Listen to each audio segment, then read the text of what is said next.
So I don't know about you, but I used to dread going to meetings because I always felt like I didn't really have that much value to add to the meeting, or I was afraid that I would mumble everything I said to the point that it would sound so ridiculous. Hey there, welcome to Mac TV. My name is Mac, and this is a space for first-time people managers who are looking to build their confidence as well as their skills so that they can lead their teams effectively. So I have been meaning to do a video like this in terms of how you can speak up in meetings for quite some time, because I know it is a huge pain point for a lot of you in my audience out here. And so I'm super excited to be diving into this topic today. So for today's video, we're actually gonna consider the entire subject matter in three chunks. So we're going to talk about what you should do before the meeting, what you should do during the meeting, and then what you should do after the meeting. Okay, so let's dive into this. Okay, so first things first, we're going to talk about what you should be doing ahead of time. So one of the first things you need to do is get prepared. Now, if you've been following me for some time, then you have probably heard me mention numerous times how important it is for you to be prepared. And I mean, I'm such a huge advocate of being prepared because I know for me, it has saved me a lot. It has saved me a lot of hassle of being anxious and stressed. And I know that it'll do the same thing for you, which is why I'm constantly preaching that it's really important for you to be prepared. So for example, something that I suggest to a lot of my clients that have this issue of speaking up confidently in meetings is that I ask them to ask for an agenda ahead of time. So if you know that you need to participate in a meeting that's going to be held maybe on a Thursday afternoon, maybe on the Monday or Tuesday, you can ask the person who is scheduling the meeting or hosting the meeting to send you an agenda. That way you can look through the agenda, look through the topics that are going to be discussed so that you can just focus your mind or get prepared in terms of what to expect during that hour or two that you're going to be in that meeting.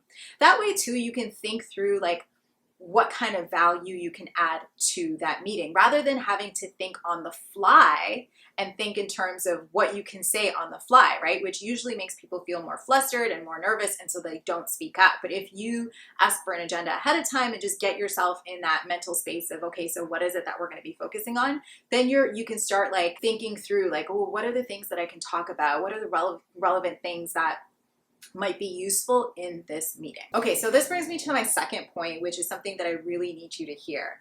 The value that you bring to the table isn't necessarily going to look the exact same as somebody else's value, and I'll explain what I mean to you in a second. I think that a lot of people feel that in order to add value or to speak up in the meeting, that they have to say something super insightful, and if they don't have something super insightful to say, that they might as well just not speak up at all. But that's not necessarily true. You can still add value by even just asking a question. Even a clarifying question is adding value. And let me just give you an example of what I mean. So I actually worked on a team where there was someone on the team who was really good at throwing out provocative statements. That was his thing. And I think maybe a lot of people found him to be a little bit abrasive because of this, but I didn't. I loved it because it often got me thinking differently. His provocative statement would trigger something in my head, and I'd be like, oh yeah, I wonder if we did it this way, how that would change things. And all of a sudden, then I could add something, right? All because he added value by throwing out his provocative statement. So do you see how it's different for each and every person depending on what they're bringing to the table, and it doesn't all have to look the same. So don't feel like you have to say something that's super cool sounding or life changing in order to add value. Sometimes it's just something very simple that adds value, or maybe it's even asking a clarifying question that somebody else at the boardroom table was nervous about asking, that now you've asked on behalf of that person. So never underestimate the value of what it is you're thinking, and then obviously saying it out loud. The third thing you want to do is make sure that you're dressed for it. I mean, the way that you're dressed definitely affects the way that you show up, the way that you feel, as well as the way that you are perceived. As human beings, we're very visual, and we definitely draw conclusions based on what we see. And so if you go to the meeting put together, then that definitely has an effect on the way that you are viewed by others around that board table.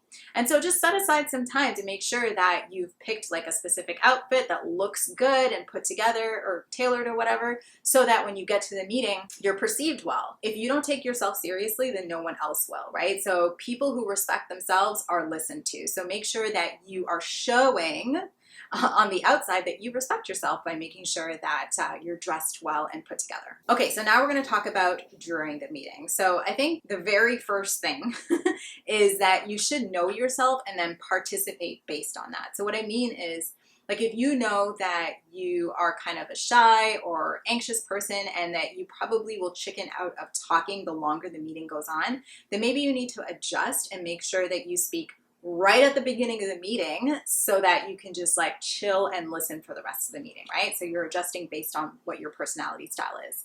The second thing I want to talk about is interruptions. So I'm actually very fortunate. I've never worked at a place where I was in a meeting and people were interrupting me constantly, but I do know that this is like a huge pain point for a lot of you, especially for my female leaders out there where people are constantly interrupting you.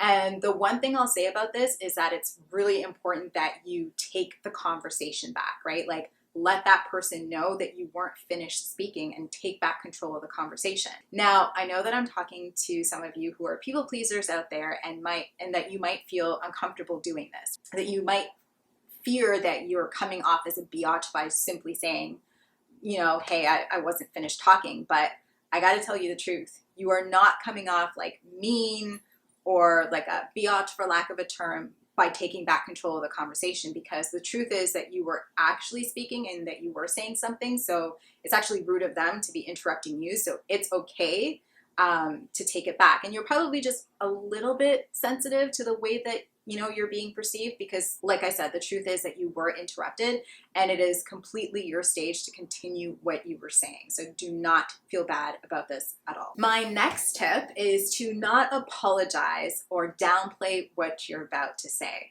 Now, I used to be super guilty of this, right? Where I would just like preface what I was about to say by saying, well, I'm not sure if this is right, or I'm not sure if what you guys would think about this before I would say something. And I think it's because I was uncomfortable, to be quite honest. I knew I was sitting in rooms where I was the youngest or with people whose years of experience added up to more than, you know, my age. And so I felt uncomfortable talking about my opinions and thoughts and my ideas. So I would always like preface what I was about to say, but that was really bad because I was literally casting doubt on what I was about to say. It's called negativity bias, right? When you say something negative and then you say what you have to say and the person only hears really that negative sentence that you used.